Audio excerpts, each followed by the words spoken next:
अस्सलाम वालेकुम। The way I cook में आज मैं चिकन कोफ्ता बना रही हूँ। चिकन कोफ्ता बनाने की ये एक इंतहाई आसान रेसिपी है। आप भी इस रेसिपी को बनाइए और इन्जॉय कीजिए और कमेंट बॉक्स में अपने कमेंट्स ज़रूर दीजिए। चिकन कोफ्ता बनाने के लिए यहाँ पर मैंने सबसे पहले हम कोफ्ता का मसाला बनाएंगे। कोफ्ते बनाने के लिए एक मैंने छोटा प्याज लिया है, 2 टेबलस्पून हरा धनिया,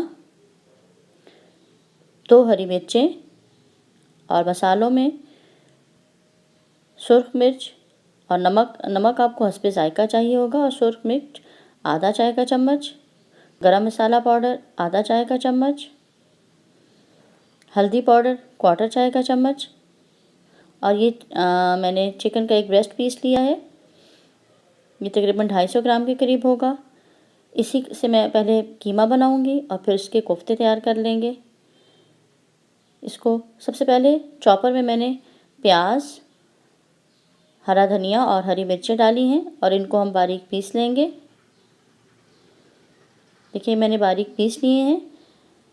अब इसको चॉपर से निकाल देंगे और अब इसमें गोश्त का कीमा बना लेंगे। गोश्त का कीमा मैंने बनाकर तैयार कर लिया है।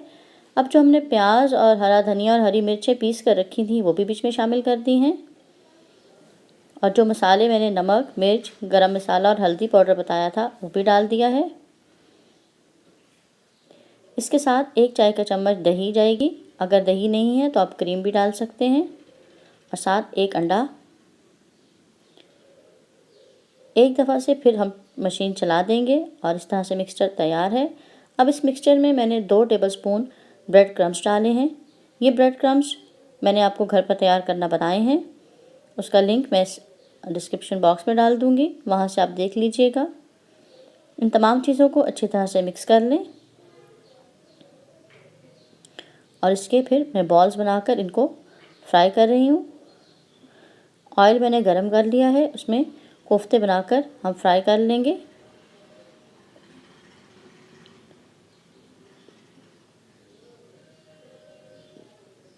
इस तरह से तमाम कोफ्ते मैंने डाले हैं और उनको मैंने फ्राई कर लिया है।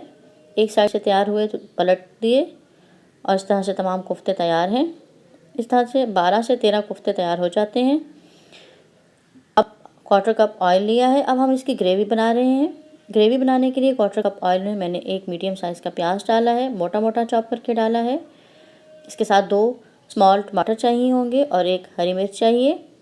मसालों में नमक हस्बे ज़ायका, सुर्ख मिर्च 1 चाय का चम्मच, धनिया पाउडर आधा चाय का चम्मच और हल्दी पाउडर 1/4 चाय का चम्मच लिया है। इसके साथ काला ज़ीरा लिया है आधा चाय का चम्मच। प्याज को बहुत ज़्यादा देर फ्राई नहीं किया है, बस थोड़ी देर बाद मैंने इसमें टमाटर डाल दिए हैं। थोड़ी देर इनको भूनना है, बहुत ज़्यादा देर नहीं भूनना है। अदरक लहसुन का पेस्ट 1 चाय का चम्मच डाला। अब इसको थोड़ा सा पानी खुश्क होने तक हम भून लेंगे और फिर मैंने चूल्हा बंद कर दिया है और इसको ठंडा करके मैं ग्राइंड करके पेस्ट तैयार कर लूँगी। कोशिश करनी है कि इसमें ऑयल ना जाए। उसी ऑयल में मैंने अब ज़ीरा डाल दिया है और साथ में सुर्ख मिर्च डाली है। 20 से 30 मिनट मैंने इनको पकाया था और फिर वो प्याज और टमाटर का पेस्ट शामिल कर दिया है।